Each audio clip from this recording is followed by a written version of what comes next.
밤에만 도착하는 문장이 있습니다. 여기는 밤의 문장입니다. 오늘 밤에도 밤의 문장을 찾아와 주신 여러분, 오늘 하루도 참 수고 많으셨습니다. 우리는 살면서 한 번쯤 그리스 로마 신화라는 이름을 들어보게 됩니다. 제우스, 헤라, 포세이돈, 아테나. 어딘가 익숙하게 들리지만 막상 그 이야기를 꺼내보려고 하면 조금은 멀고 어렵게 느껴지는 이름들입니다. 신과 인간이 얽히고 사랑과 질투가 뒤섞이고 운명과 선택이 끊임없이 부딪히는 이야기들. 그래서인지 읽어보려고 책을 펼쳤다가도 복잡한 관계와 낯선 이름들에 조용히 덮어버렸던 기억. 아마 한 번쯤은 있으셨을 겁니다. 오늘 밤 여러분께 들려드릴 이야기는 그렇게 어렵게만 느껴졌던 그리스 로마 신화를 조금 더 쉽고 가깝게 풀어낸 한 권의 책입니다. 우리가 무심코 올려다보던 밤하늘, 그 속에 떠있는 행성들의 이름들, 그리고 그 이름 뒤에 숨겨진 이야기들까지. 자음과 모음 출판사에서 출간한 이상기 작가님의 왜 그리스 신화를 읽어야 하나요는 신화는 더 이상 아득히 먼 과거의 이야기가 아니라 지금 이 순간에도 우리 삶과 맞닿아 있는 이야기라는 것을 천천히 그리고 다정하게 전해주는 책입니다. 어쩌면 오늘 밤은 올림포스의 신들이 살던 그 세계에서 우주로 이어지는 길을 따라 우리 자신의 이야기를 발견하게 되는 시간이 될지도 모르겠습니다. 편안한 마음으로 천천히 귀 기울여서 들어주세요. 오늘의 문장을 지금부터 읽어볼게요. 여는 글. 함께 가요. 상상을 현실로 만드는 그리스 신화의 세계로. 주노와 주피터가 만나다. 2016년 7월 4일 미국 독립기념일에 맞추어 미 항공우주국 나사가 쏘아올린 목성 탐사선 주노가 5년간의 고독한 비행 끝에 목성 궤도에 진입했습니다. 세계의 온갖 매체들은 이 사건을 다투어 보도하느라 바빴고요. 이 보도를 접하면서 우리도 한시바삐 우주선을 띄워야지 다짐을 한 대한민국의 청소년들도 많았을 겁니다. 네, 저는 여러분의 꿈이 멀지 않아 이루어질 것임을 잘 압니다. 그런데 왜 하필이면 목성 탐사선의 이름이 주노였을까요? 목성의 이름을 생각해보면 쉽게 알 수 있습니다. 목성의 이름은 바로 주피터거든요. 주피터는 그리스 신화에서 최고 신으로 군림하고 있는 제우스의 로마식 이름이고, 주노는 그의 아내인 헤라를 가리키는 말이니까요. 그러니까 목성 탐사선 주노가 목성의 궤도에 진입한 것은 헤라 여신이 무려 5년 동안 27억 킬로미터나 날아가 마침내 그리워하던 남편 제우스를 만난 것처럼 짜릿하고 감격스러운 사건이나 마찬가지였던 셈입니다. 전 세계의 수많은 매체들이 그토록 떠들썩할 만도 하죠. 사랑하는 남편을 만나러 캄캄한 어둠 속을 5년 동안이나 날아간 헤라의 용기와 그들의 사랑이 참으로 가상하지 않나요?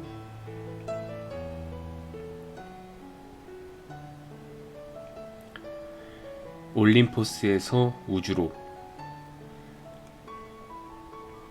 목성만이 아니라 수성, 금성, 지구, 화성 등 태양을 도는 행성들의 이름은 모두 그리스 신화와 로마 신화에서 따온 것들입니다. 수성은 태양에서 가장 가까운 궤도를 움직이고 있는 별인데 머큐리라고도 하죠.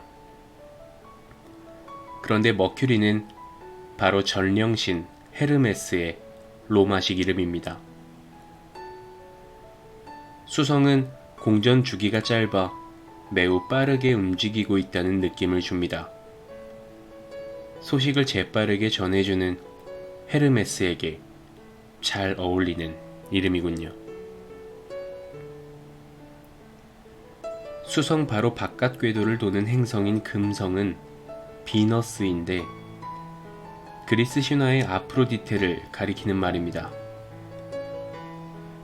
우리나라에서는 이 별을 샛별 또는 저녁별, 개밥바라기라고도 하죠. 배고픈 강아지에게 밥을 줄 때쯤 서산 위에서 아름답게 반짝이는 샛별을 보면 여러분도 이 별이 아름다움의 여신 아프로디테임을 금방 알아챌 수 있을 겁니다. 우리가 살고 있는 지구는 대지의 신 가이아를 가리킵니다. 가이아는 크로노스를 비롯한 많은 거신족을 낳죠. 가이아라는 이름처럼 지구는 지금까지도 태양계 모든 생명의 모태라는 생각이 드는군요. 마르스라 부르는 화성은 전쟁의 신 아레스를 가리킵니다. 워낙 잘생기고 용맹해서 인기가 많았죠.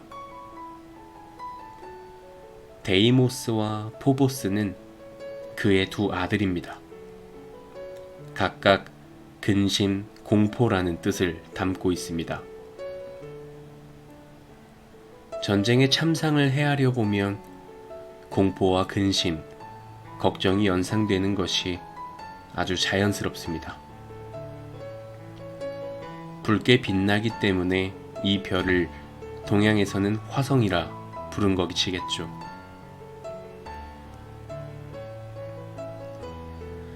화성의 바로 바깥을 돌고 있는 행성인 목성은 주피터라는 이름에 걸맞게 태양계에서 덩치가 가장 큽니다. 올림포스 최고의 신 제우스를 이름표에 달려면 적어도 무엇 하나 정도는 최고가 되어야 하지 않겠어요? 지름만도 지구의 11배인 14만 3,200km이고 공전 주기는 11년 10개월이나 걸립니다. 그러니까 목성에서의 한 살은 지구에서는 12살이나 되는군요. 목성의 바깥에서 가장 아름다운 고리를 거느리고 있는 것으로 유명한 토성은 세턴이라 하는데 그리스의 크로노스를 가리키는 단어입니다. 제우스에게 권력을 넘기기 전까지는 시간을 의미하는 크로노스가 신들의 제왕이었죠. 혹 모래시계나 거대한 낫을 들고 있는 이가 있다면 그가 바로 세턴일지도 모르니 조심할 일입니다. 망원경을 통해 발견된 최초의 행성인 천왕성은 청록색으로 빛나는데 이 별을 가리키는 말은 우라노스입니다. 원래 하늘을 의미하는 우라노스는 가이아의 남편이자 크로노스 이전 최고의 신이었죠. 우라노스는 자신의 막내 아들 크로노스에게 거세를 당하고는 신화에서 사라지고 맙니다. 다만 하늘에서는 손자 주피터, 아들 크로노스, 아버지 우라노스, 이렇게 3대가 서로를 미워하면서도 이토록 오랫동안 가까이에서 돌고 있으니 지금쯤은 섭섭한 감정이 좀 풀어졌을까요? 우라노스의 바깥 궤도에서 바다의 요정인 네레이드 등 13개의 위성을 거느리고 있는 해왕성 넵튠은 바다의 신 포세이돈을 가리킵니다. 그 많은 위성의 이름 중에는 포세이돈의 아들 트리톤도 들어있군요. 그 외에는 너무 크기가 작고 자신의 궤도에서 지배적 역할을 하지 못한다는 이유로 행성에서 퇴출당한 명왕성은 플루토, 즉 저승의 신인 하데스를 가리킵니다.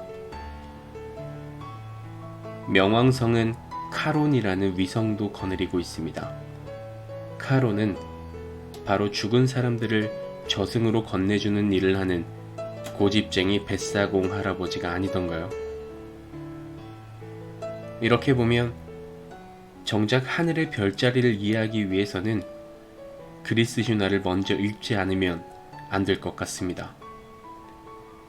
별자리의 이름을 살피다 보면 여러분도 그리스 신화의 신과 영웅들이 올림포스에서 우주로 거처를 옮긴 것에 지나지 않다는 생각을 하게 될 테니까요.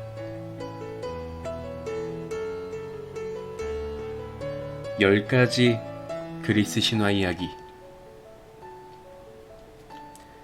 이 책에는 그리스 신화 중에서 가장 흥미로우면서도 그 중심이라 할 수 있는 이야기 10가지가 들어있습니다.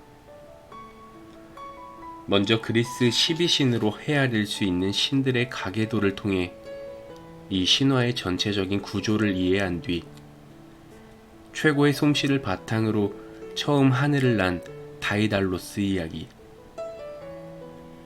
영웅이 되었지만 오만이라는 관문에서 추락하고만 벨레로폰의 한살이, 온몸으로 운명이라는 비극적 삶을 견디어낸 오이디푸스, 제 손으로 살려낸 자식의 목숨을 스스로 거두고만 여인 알타이아, 꿈을 가지고 간절함으로 노력하면 돌멩이 속에서도 아름다운 여인을 불러낼 수 있다는 것을 일깨워준 피그말리온 이야기가 꽃처럼 밤하늘의 별처럼 피어날 것입니다. 뿐만 아니라 우리는 이 책을 통해 지상을 환하게 만드는 꽃 대부분이 실은 멋있는 청년이 몸 바꾸기 한 것임을 알게 될 것이고, 아테네의 영웅 테세우스, 부족함은 절망이 아니라 성취를 향한 튼튼한 날개가 될 수 있음을 보여준 페르세우스, 사랑이 모든 시련을 이기게 한다는 진리에 자신도 모르게 손뼉을 치게 하는 프시케의 마음을 만나는 행운을 얻게 될 것입니다. 여러분은 이 책을 통해 신화가 호랑이 담배 피우던 옛날보다 더 아득한 과거의 이야기인 동시에 지금 당장 눈앞에 펼쳐지고 있는 이야기요, 신이나 영웅이 걸어간 길을 여러분도 함께 걸어가고 있음을 알고 행복해할 것입니다.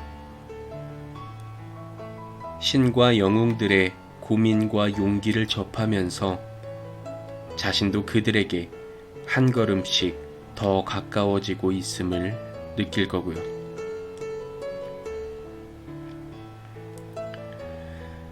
신의 마음을 헤아리는 것은 신을 가슴속에 품는 일.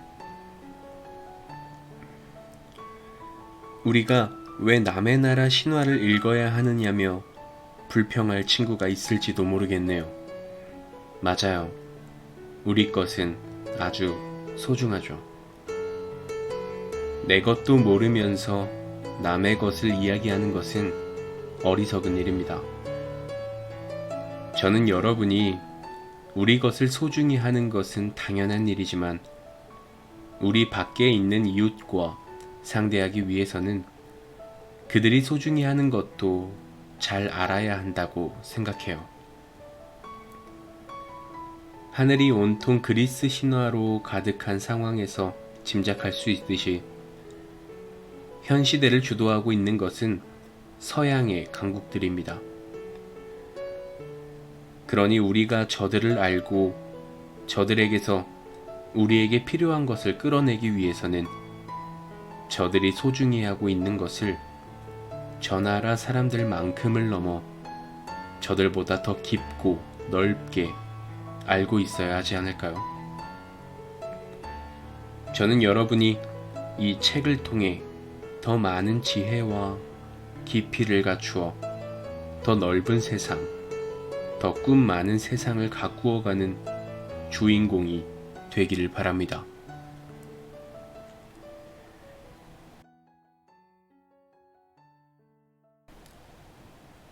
(1장) 신의 탄생, 신들의 가계도.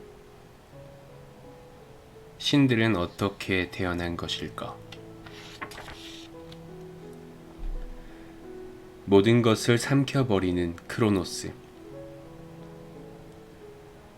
시간을 상징하는 신 크로노스가 어머니 가이아의 도움을 받아 아버지 우라노스를 밀어내고 올림포스의 최고 신이 됩니다. 크로노스가 권력을 차지하기 전에는 우라노스가 태양을 비롯한 온갖 신을 창조해냈다는 뜻이기도 하죠. 대지의 신 가이아가 거대한 낫을 만들어주자 크로노스는 그 무기를 이용해 아버지인 하늘, 우라노스를 제거해버리는데 이때부터 하늘의 시대는 물러가고 시간이 모든 것을 지배하게 됩니다. 지금도 세상의 모든 만물은 시간의 지배를 받고 있습니다. 태어난 것은 어느 것이나 시간이 흐름에 따라 늙고 낡아가다가 결국은 사라지기 마련이거든요.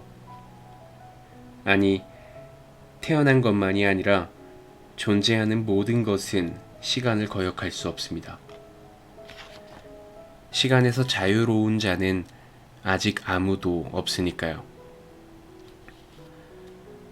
크로노스가 들고 다니는 커다란 낫과 모래시계는 바로 시간의 흐름에 따라 모든 것이 소멸한다는 것을 상징합니다. 막내로 태어나 아버지인 하늘을 대신해서 세상을 다스리게 된 크로노스는 아버지처럼 자신의 자리를 빼앗기지 않으려 조심합니다. 어머니 가이아로부터 들은 이야기를 한시도 잊지 않고 있거든요. 너도 네가 한 것처럼 자식에게 그 자리를 빼앗기고 말 것이다. 예언이 아니라 저주에 가까운 어머니의 말이 정말로 이루어지면 안 되니 크로노스가 조심하지 않을 수 있겠어요? 그래서 그는 아내가 자식을 낳자마자 재빨리 삼켜버립니다. 자식이 없으면 자신을 해칠 자식도 없을 테니까요. 워낙 철저해서 크로노스의 시대가 쉽게 끝나지 않을 것 같군요. 하지만 레아는 남편 크로노스가 점점 미워집니다. 아무리 고생을 해서 자식을 낳아도 아이 우는 소리 한번 들을 수 없을 만큼 아무런 보람이 없기 때문이죠. 얼마나 정성을 들여 낳은 자식인데 무슨 방법이 없을까? 레아는 밤낮 없이 고민하더니 마침내 한 가지 대책을 찾아냅니다. 레아가 또다시 아이를 낳자 크로노스가 나타나 아이를 요구합니다. 레아는 무언가를 싼 포대기를 그에게 내어놓습니다. 크로노스가 이게 뭐요? 라고 묻자 레아가 돼지의 속살이자 뼈 라고 답합니다. 뭐라? 농담도 잘한다고 생각한 크로노스는 아내의 말을 코웃음으로 무시해버리고는 마음이 급한 탓에 포대기 속을 살펴보지도 않고 재빨리 삼켜버립니다. 크로노스가 사라지자 레아는 아이를 빼돌려 깊은 산속에서 기르게 합니다. 레아가 남편에게 내어준 것은 아이가 아니라 아이만한 돌덩이였거든요. 크로노스는 안심했겠지만 그가 안심을 넘어 방심까지 한 탓에 아이는 무럭무럭 자랍니다. 이 아이의 이름이 바로 빛을 상징하는 제우스입니다. 제우스는 산에서 양의 젖을 먹으며 자랍니다. 요정들이 그를 보살피죠. 다만 워낙 울음소리가 큰 탓에 요정들은 제우스가 울 때마다 징이며 꽹과리 같은 악기를 두드려대야 했으니 힘께나 들었겠네요. 제우스의 울음소리가 크로노스의 귀에 들어가지 않도록 신경을 써야 했으니까요. 만약 크로노스가 눈치를 채는 날이면 그건 진짜 안 되죠. 그동안의 모든 노력이 한순간에 물거품이 되고 말 테니까요. 제우스 돌아오다. 어느 날 청년으로 성장한 제우스가 크로노스의 궁전에 나타납니다. 레아는 이 아이의 신분을 단번에 알아보지만 크로노스는 전혀 눈치채지 못합니다. 제우스는 어머니의 도움으로 크로노스에게 신들이 마시는 술 넥타르와 음식 암브로시아로 시중 두는 일을 담당합니다. 그리고 날마다 조금씩 음식에 토하는 약재를 첨가합니다. 처음에는 아무 일도 없지만 시간이 지나자 마침내 크로노스도 지금까지 그가 삼켰던 것을 토해내기 시작합니다. 그런데 그가 맨 처음 토해낸 것은 강보에 쌓인 돌덩이였던 겁니다. 비로소 크로노스는 그것의 정체가 무엇인지 알게 되죠. 크로노스는 계속해서 자신이 삼킨 아이들을 그 반대 순서로 토해내고 맙니다. 그래서 하데스는 크로노스의 장남이면서도 가장 늦게 태어난 막내가 되고 제우스는 막내이지만 가장 큰형, 장남이 되어 가장 노릇을 하게 된 겁니다. 이렇게 막내로 태어나 아버지 우라노스를 쫓아냈던 크로노스도 마침내 자신의 막내 아들인 제우스에게 자리를 내어주고 마는군요. 신의 예언은 조심한다고 해서 피할 수는 없는 모양입니다. 죄는 지은 대로 받는다라는 이치는 그리스 신화에서도 톱니가 맞아 돌아가듯 그대로 이루어지는군요. 크로노스의 첫째였지만 막내가 된 아들이 하데스라고 했죠. 보이지 않는 자라는 뜻인 하데스는 그 이름에 걸맞게도 저승에 보이지 않는 왕국을 아주 큼지막하게 건설해 놓고 있다고 하네요. 그러니 혹 누군가가 세상을 떠났다면 이는 그가 이승에서 하데스의 나라인 저승으로 주소를 옮겼다는 뜻입니다. 훗날 하데스는 들판에서 꽃을 따고 있던 페르세포네를 납치해 아내로 삼습니다. 어머니 데메테르가 딸을 찾았을 때 딸은 이미 하데스가 준 석류를 먹은 후였고요. 잊지 마세요. 저승에서 무언가를 먹은 자는 다시 이승으로 돌아올 수 없다는 것을요. 그래도 다행히 신들의 중재로 페르세포네는 1년의 절반은 저승에서 나머지 절반은 이승에서 지내게 되는데 페르세포네가 돌아오면 세상에는 아름다운 꽃이 가득 피어납니다. 봄인 거죠. 하지만 그녀가 저승으로 돌아가면 지상에는 차가운 겨울이 북풍과 함께 찾아오게 되는 거고요. 그런데 하데스가 페르세포네를 납치한 것은 미의 여신 아프로디테의 장난 때문입니다. 저승의 신이라는 작자의 노는 짓이 마음에 들지 않은 아프로디테가 아들 에로스에게 화살을 쏘게 하거든요. 그것도 모르고 가슴이 따끔해진 하데스는 페르세포네에 대한 사랑의 감정을 참을 수 없었다죠. 모든 생명을 앗아가는 저승의 신 하데스도 사랑을 한다? 이는 혹 사랑은 저승, 지옥도 이겨낼 만큼 아주 힘이 세다는 뜻은 아닐까요? 성질 사나운 포세이돈도 크로노스의 아들입니다. 포세이돈은 바다라는 뜻이니 이로부터 대양의 신으로 군림하던 오케아노스도 그 자리를 포세이돈에게 내어주게 되었군요. 혹 성질이 난 포세이돈이 삼지창을 마구 휘두를 때는 아무리 피가 끓더라도 함부로 바다에 나가지 마세요. 만일 포세이돈이 아들 트리톤에게 뿔나팔까지 불게 하면 바다뿐만이 아니라 온 세상이 성난 파도와 폭우, 바람으로 뒤덮일지 모르니까요. 부엌과 화로의 신인 헤스티아는 크로노스의 맏딸입니다. 대지와 곡식의 신인 데메테르도 그의 딸입니다. 이 데메테르의 딸이 바로 하데스의 아내 페르세포네인 건 이미 말했죠. 제우스의 아내가 되는 헤라는 신성한 결혼을 주관하는 일을 맡은 신입니다.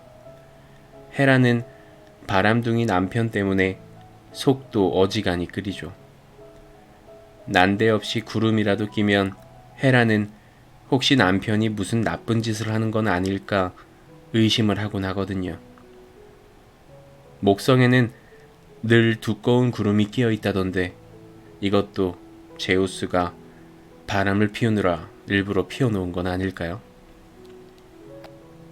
올림포스의 주인이 되다. 티타노마키아. 말은 그럴듯해도 이 티탄과의 전쟁은 허무할 만큼 간단히 끝나고 맙니다. 올림포스 신들에게 대적하기 위해서 티탄족들은 거대한 산을 포개어 대항합니다. 제우스가 벼락을 던지자 그들은 일제히 산 위로 몸을 피하는데 그럴 게 아니었던 겁니다. 올림포스에서는 백수 거인인 헤카톤 케이레스 삼형제가 일제히 들고 있던 바위를 내던지거든요. 100개나 되는 손을 가진 삼형제가 바위를 한꺼번에 내던졌으니 그 위력이 어떠했을까요? 올림포스에 오르리었던 티탄들은 바위에 깔려 생을 다하게 됩니다. 목숨이 끊어지지 않은 티탄들은 무한지옥인 타르타로스에 갇히게 되는데 이들은 지금도 가끔씩 바위에 눌린 몸을 뒤틀며 괴로워한다죠. 지진이나 화산 폭발은 이 티탄들이 몸을 뒤틀며 바위를 밀어낼 때 일어나는 현상이니 너무 놀랄 일은 아닙니다.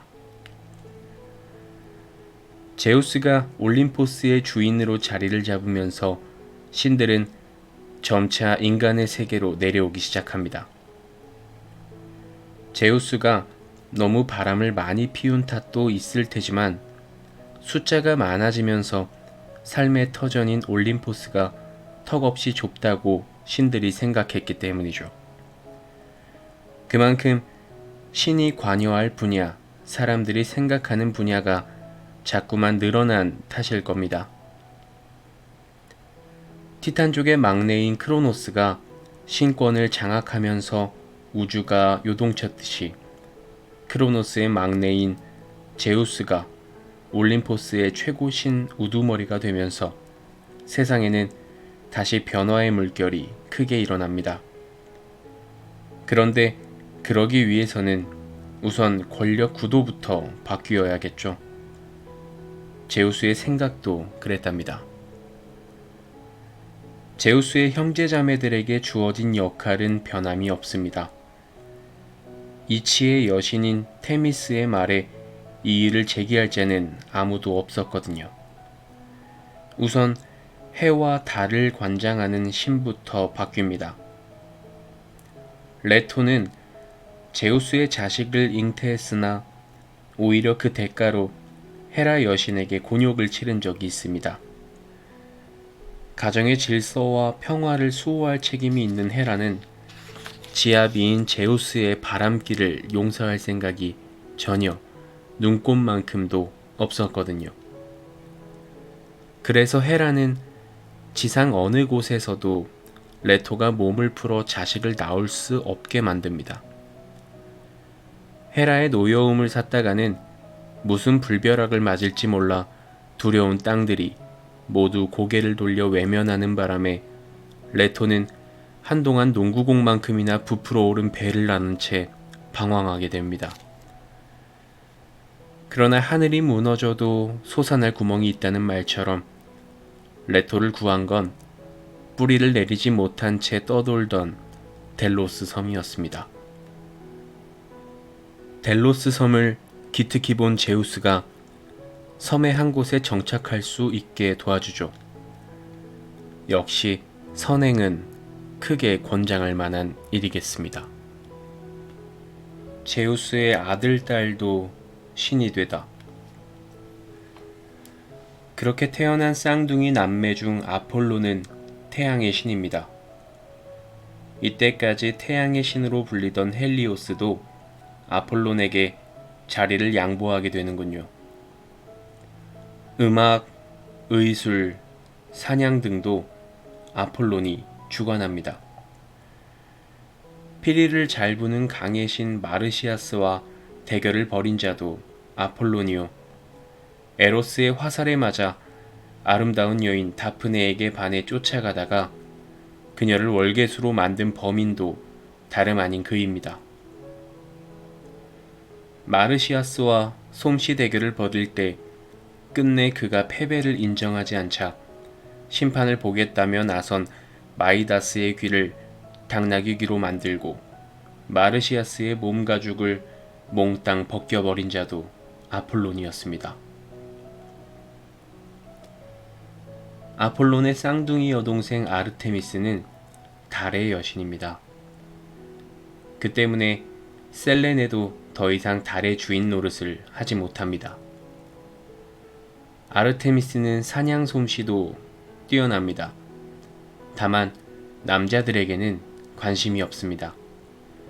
오히려 그녀는 남자들을 싫어할 뿐만 아니라 남자들을 사랑한 자신의 요정들도 결코 용서하지 않습니다.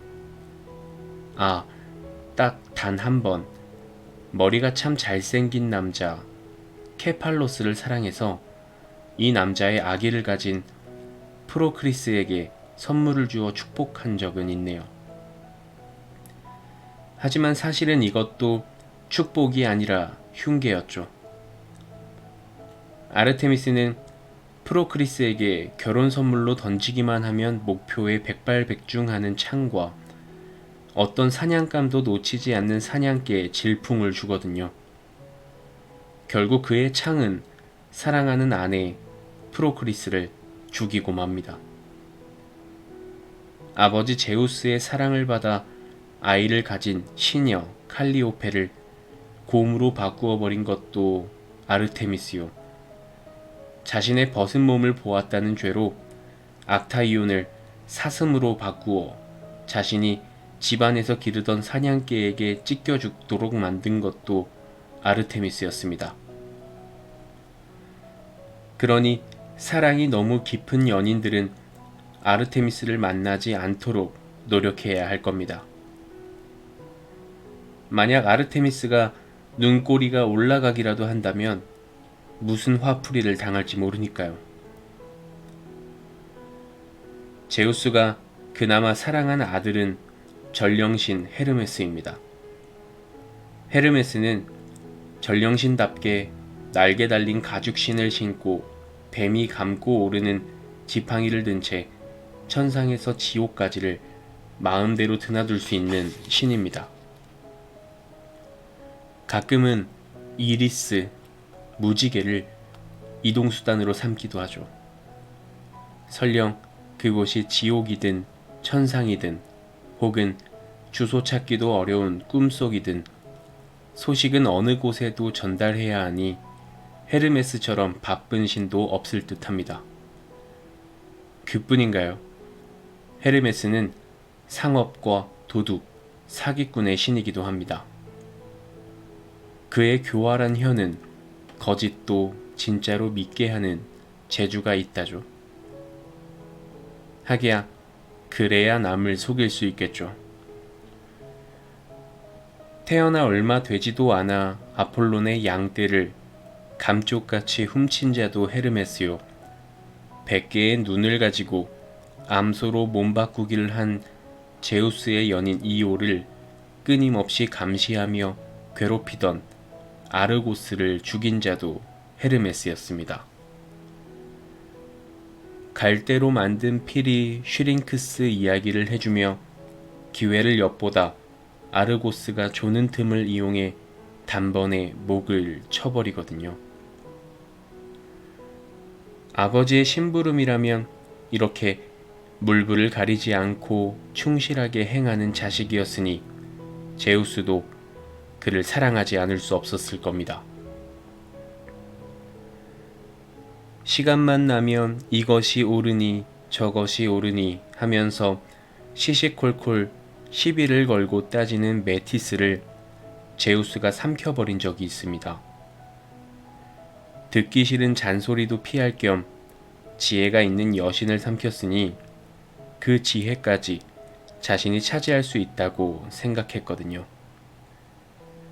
그렇지만 메티스를 삼키고부터 제우스는 두통에 시달리게 됩니다. 도저히 그 고통을 참지 못하게 되자 그가 아들을 부르는데 이때 불려온 아들이 바로 헤르메스였습니다. 헤르메스는 상황을 짐작하자 대장장이신 헤파이스토스를 지켜 날카로운 정으로 제우스의 머리뼈를 조금 깨서 두통의 근원을 치료하려 합니다. 솜씨가 의술의 신 아폴론보다 낫군요. 그러자 제우스의 머리에서 한 여신이 무장을 한 채 튀어나오는데 그녀가 바로 아버지와도 가끔 대립을 하는 아테나 여신입니다. 아테나도 전쟁과 사냥을 좋아합니다. 때로는 자기가 꽤 예쁘다고 착각도 하는 여신이죠. 어머니 메티스의 피를 닮아서인지 지혜도 남다릅니다. 그러나 그런 그녀도 헤라, 아프로디테와 함께 미를 견주다 망신을 당한 적이 있습니다. 인간인 펠레우스가 여신 테티스와 결혼을 할 때입니다. 이 잔치에 초대받은 신이 많았는데 유독 혼자서만 초대장을 받지 못해 입이 부은 여신이 있었으니 그녀가 바로 불화를 나누어 주는 일을 하는 에리스입니다. 결혼식에 불화를 부르고 싶은 자가 누가 있겠어요. 그래서 슬며시 초청자 명단에서 지워버린 것인데, 에리스는 이것들이 이제는 나를 옆집 강아지만큼도 여기지 않겠다는 거지? 그렇다면 어디? 하면서 한창 잔치가 무르익을 때 나타나더니 별 말도 없이 달랑 사과 하나를 던지고는 사라집니다. 꼭 난리법석을 떨어야 기분이 개운해지는 것은 아니죠. 별 난장판도 버리지 않고 에리스가 금방 사라지자 오히려 다른 신들은 안도하면서도 무언가 서운한 기분입니다. 에이, 그냥 가는 거야? 그럴 거면 왜 왔을까? 초청장도 받지 못한 주제에. 그러다 그녀가 던진 사과를 살펴보는데 역시 무언가 글씨가 새겨져 있는 게 아니겠어요? 가장 아름다운 여신에게 라는 글귀입니다. 한참 동안 눈치를 보며 상황을 살피던 여신들이 하나둘씩 그 사과의 주인은 나라며 나섭니다. 헤라, 아프로디테, 아테나 여신이 그들이죠. 그러나 판결은 의외로 쉽게 나지 않습니다. 당신이 최고라며 누구 하나의 손을 들어주는 것은 좋은데, 그랬다가는 나머지 두 여신으로부터 무슨 해코지를 당할지 모르거든요. 제우스도 판결을 내리지 못하고 슬며시 자리를 피합니다. 역시 에리스의 사과는 불화의 사과였군요. 입씨름으로 나를 보내며 사과를 차지하려던 신들도 지치고 짜증이 나기는 하지만 싸움을 그만둘 수는 없습니다. 아직 사과의 주인을 가리지 못했으니까요. 그들은 생각합니다. 올림포스에서 안 되면 지상의 인간에게? 고개를 끄덕이자마자 그들은 이미 지상으로 내려와 있습니다. 그리고 나름대로 권력과 지혜, 미인을 주겠다며 트로이의 왕자 파리스에게 심판을 요구합니다. 그러나 그 결과 승리자는 아프로디테, 미의 여신이자 사랑의 여신이 가장 아름다운 여인을 짝으로 삼게 해주겠다는데 혈기왕성한 청년이 누구에게 사과를 내밀지는 빤한 것 아니겠어요? 미의 여신은 간단하게 이 황금 사과를 차지합니다. 물론 판결이 나기까지 20년은 좋게 흘렀으니 간단하게 라는 말은 좀 문제가 있군요. 파리스는 에리스가 잔치상에 사과를 던질 때 태어난 아이인데 그가 훤칠한 청년으로 자랐으니 시간도 그만큼 많이 지났을 것 아니겠어요? 그동안 지치지도 않고 똑같은 말로 내가 제일 예뻐 라며 앵무새 노릇이나 하던 여신들은 입도 꽤나 아팠겠네요. 어찌되었거나 자존심이 형편없이 구겨진 아테나와 헤라가 앙심을 품으면서 영웅이란 영웅이 대부분 사라질 큰 전쟁이 일어나게 됩니다. 그 유명한 트로이 전쟁은 바로 이 세 여신의 자존심 대결 때문에 일어났으니까요.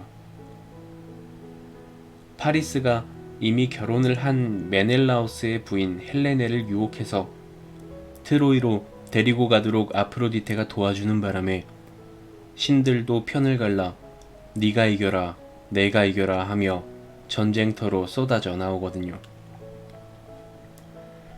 전쟁터를 누비는 군신 아레스도 제우스의 아들입니다. 그가 로마 신화로 건너가면 마르스로 개명을 하게 되는데 마르스는 태양을 도는 행성 화성을 가리키는 말이기도 하죠. 화성은 아주 오래전부터 인류와 비슷한 생명체가 살고 있다고도 하고 그들이 지구를 침공할지 모른다는 두려움을 준 별이기도 합니다.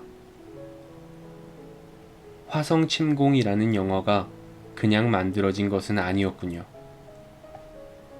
아레스는 아프로디테를 사랑하기도 하지만 세상을 두려움에 떨게 할 때가 대부분입니다. 전쟁터의 잔인한 사륙과 파괴의 현장, 패자가 처한 현실을 생각한다면 이해하기가 쉽겠습니다.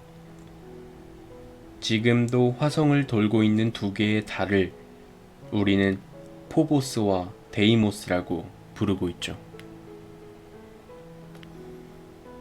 제우스, 신들의 나라를 세우다. 이렇게 제우스를 중심으로 하데스, 포세이돈, 헤라, 데메테르, 헤스티아 등 형제 자매와 아폴론, 아르테미스, 아레스, 헤파이스토스, 아테나, 헤르메스 등 6명의 자식들을 그리스 신화에서는 12주신이라고 합니다. 물론 이들 12신 외에도 이들을 모시는 버금신, 버금신을 모시는 딸림신과 요정, 반인반수의 괴물들, 곳곳에 따리를 틀고 있는 신들이 제우스의 나라를 풍성하게 채우고 있죠. 다만 12명의 주신들도 다 위상이 튼튼한 것은 아니라서 가끔은 으뜸신에 들기도 하고 밀려나기도 하는 신도 있습니다. 바로 부엌의 신인 헤스티아가 그런 처지의 신이죠. 대단히 중요한 일을 하면서도 자주 푸대접을 받는 신입니다. 사람이 사랑에 눈이 멀면 잠시 가정을 잊기도 하는 것처럼 사랑과 미의 신 아프로디테가 12신에 끼면 헤스티아는 졸지에 설 곳이 없게 되거든요. 그뿐만이 아닙니다. 술과 포도주의 신 디오니소스가 나타나기라도 하면 헤스티아는 또다시 자신의 자리를 잃고 어두운 부엌으로 사라져야 합니다. 술을 마시다 보면 가정을 소홀히 하는 경우도 참 많지 않나요? 그러나 엉뚱한 여자에게 마음을 빼앗기는 것은 잠깐이고 바람을 피우던 대부분의 사람은 다시 가정으로 돌아옵니다. 그러고 보면 헤스티아는 참 인내심도 많은 신이군요. 마찬가지로 사람들이 술에 빠지는 것도 잠깐입니다. 그 시간이 지나면 사람들은 다시 제 집으로 돌아가거든요. 이때가 되면 헤스티아는 다시 12신 사이에 당당히 앉아있게 되죠.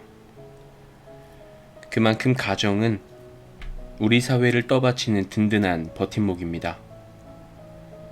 어머니처럼 날마다 부엌에서 무언가를 하는 헤스티아를 그냥 무시해서는 안 된다는 생각이 드는군요. 제우스의 아들이기는 하지만 술과 포도주의 신 디오니소스의 어머니는 헤라가 아닙니다. 바로 세멜레라는 여인이죠. 세멜레, 그녀는 신이 아닙니다. 세멜레가 제우스의 아이를 가진 것을 안 헤라가 이를 빠드득 갈며 화풀이를 하려 듭니다. 헤라 여신이 현 올리는 솜씨를 한번 보실까요? 헤라는 세멜레의 유모로 변신해서 이렇게 세멜레를 부추깁니다. 아가씨, 요즘 그리스에는 제가 신이라도 되는 양 행세하는 청년이 많답니다. 그래서 말인데요. 물론 그럴 리는 없겠지만 가끔 아가씨를 찾아오는 청년도 실제로는 제우스가 아닐지도 모르겠어요. 그러니 확인을 해보시는 게 어떨까요? 의심만 하고 있는 것보다는 이번 기회에 아주 확실하게 짚고 넘어가는 게 좋지 않겠어요? 확인은 무슨 확인이야? 그분이 직접 자신이 세상을 다스리는 제우스 신이라고 분명히 말씀하셨는데. 아이고 아가씨, 거짓말하는 것들이 누가 이건 거짓말이라고 하나요? 오히려 거짓말쟁이는 거짓말을 진짜보다 더 진짜같이 하는 것들 아닌가요? 그러니 조심하셔야죠. 아가씨는 너무 남의 말을 쉽게 믿어서 탈이에요. 그런가 유모? 그럼 어떻게 확인을 하지? 별로 어렵지 않을걸요? 다음에 그 청년이 다시 찾아오면 간단한 부탁을 해보세요. 다음에 오실 때는 헤라 여신을 만나는 모습 그대로 꾸미고 오시라고요. 만약 그렇게 하신다면야 그분은 진짜 제우스 신이겠죠. 그러나 다시 나타나지 않으면 그거야 당연히 가짜라는 증거일 거고요. 그래? 그럼 어디? 제우스가 세멜레를 찾아오자 그녀는 갑자기 아이스크림 사달라는 어린애처럼 떼를 씁니다. 제우스 신께서는 저를 사랑하시나요? 아니면 그냥 심심하니까 찾아오시는 건가요? 제우스가 미소를 지으며 말합니다. 당연히 당신을 사랑하죠. 그렇지 않다면 이틀이 멀다 하고 내가 당신을 찾아오겠소? 남들 눈도 있는데. 알겠어요. 그렇다면 제 소원을 하나만 들어주시겠어요? 소원을 들어주시면 저도 제우스 신께서 저를 진심으로 사랑하신다는 말을 믿을 테니까요. 말해보시오. 저 스틱스 강에 대고 맹세하리다. 스틱스 강을 걸고 한 맹세는 우리 신들도 어기지 못하오. 뭐요, 소원이라는 게. 얼굴이 보름달처럼 환히 밝아진 세멜레가 소원을 말합니다. 진짜 제우스 신이시라면 다음에 오실 때는 헤라 여신을 만날 때의 모습과 똑같이 꾸미고 와주세요. 그러면 돼요. 앞불사. 제우스가 세멜레의 입을 막으려 했으나 이미 늦었습니다. 다른 소원은 없소? 그 소원은 너무 위험해요. 당신은 인간이라 제대로 치장한 내가 가까이 오기도 전에 목숨을 잃고 말 거요. 당신을 잃고 싶지 않으니 제발 다른 소원을 말해보시오. 스틱스 강에 걸고 맹세한다더니 금방 약속을 어기시겠다는 건가요? 당신 역시 진짜 제우스 신이 아니라 거짓말로 제우스 신 흉내를 내는 바람둥이였군요. 그게 아니오. 당신을 위해서 그러는 거요. 내가 그 모습으로 나타나면 당신은 당장 그 자리에서 죽고 말아요. 그래도 좋다는 말이오. 고집 부리지 말고 다른 소원을 말해봐요. 아, 얼마든지 다른 소원이 있지 않아요? 보석도 좋고 아름다운 옷이며 꽃도 있을 텐데. 저는 그 소원밖에 없어요. 그게 안 된다면 저도 당신을 거짓말쟁이로 알면 그만이에요. 제우스가 무거운 마음으로 준비를 합니다. 될 수 있는 한 가장 작은 벼락을 들고 빛도 약하게 만들어 세멜레를 찾아갑니다. 그러나 아무리 약한 빛이라고 해도 인간은 신이 내뿜는 빛을 감당할 수 없습니다. 세멜레는 제우스를 보자마자 새카맣게 타서 죽고 맙니다. 애인의 손을 빌어 눈밖에 난 상대를 해치우는 헤라의 말솜씨가 참 끔찍하군요. 잠시 귀만 긁어주면 되니까요. 귀가 너무 얇아서 하찮은 의심에도 쉽게 넘어간 탓에 세멜레는 이렇게 사랑하는 이에게 목숨을 잃고 마는군요. 귀가 그렇게 얇아서야. 하지만 어떻게 그런 말을 조금도 의심하지 않을 수가 있겠어요. 생각해보면 우리는 누구를 가릴 것도 없이 이런 교활한 속삭임에 아무런 의심도 하지 않고 넘어가고야 마는 세멜레와 같은 존재거든요.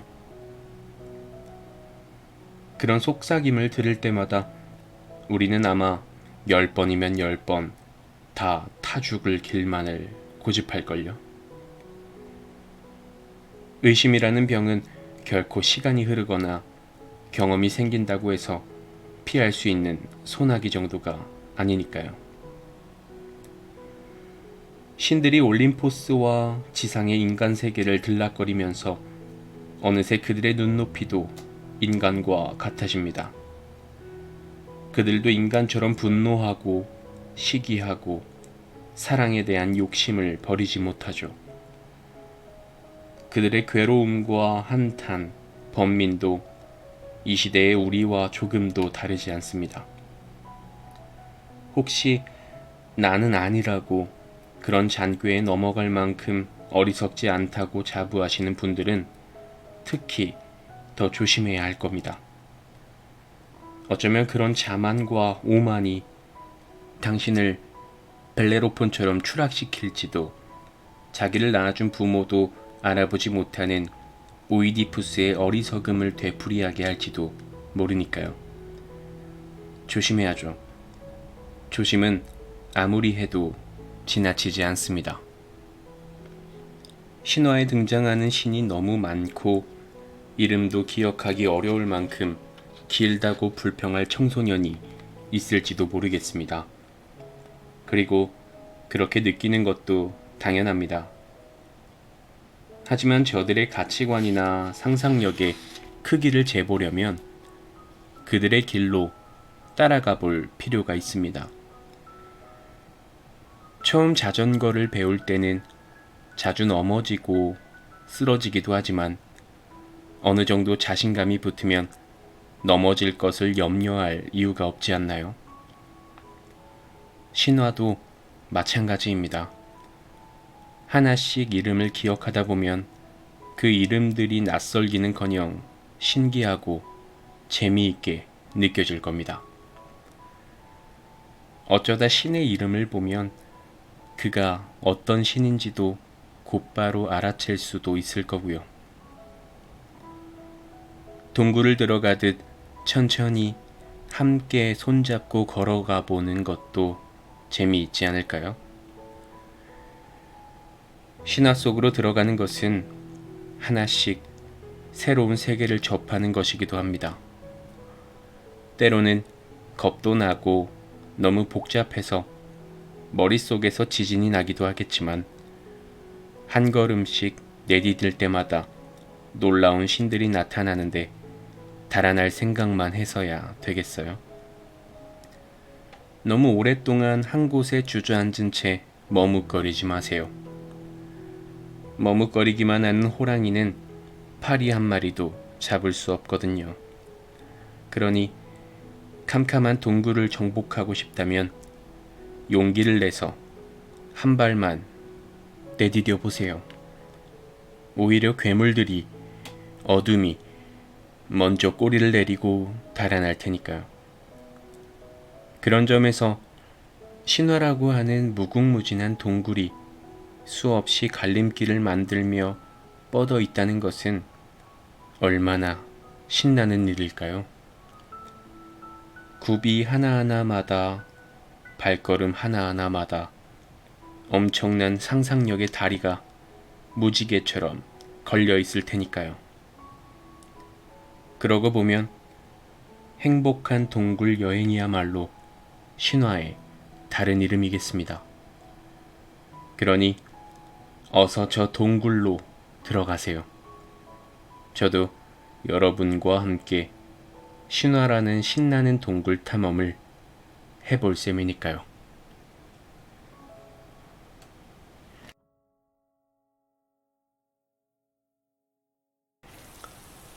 오늘 밤의 문장은 여기까지입니다.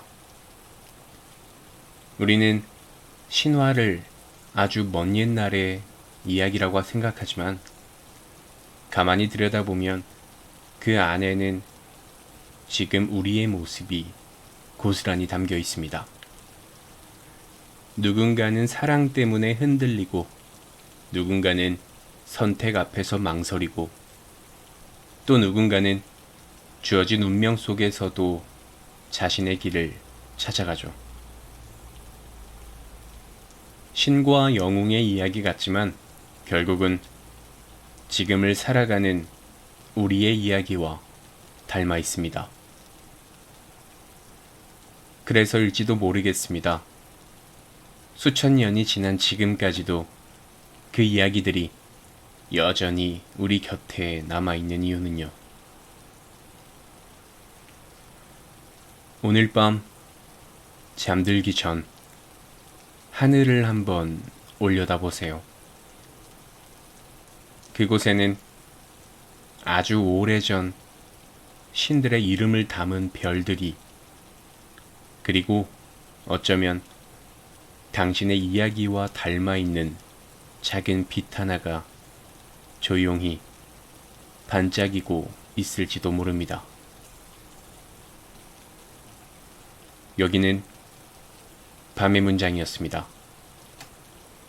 오늘도 편안한 밤 보내시고 좋은 꿈 꾸시길 바라겠습니다.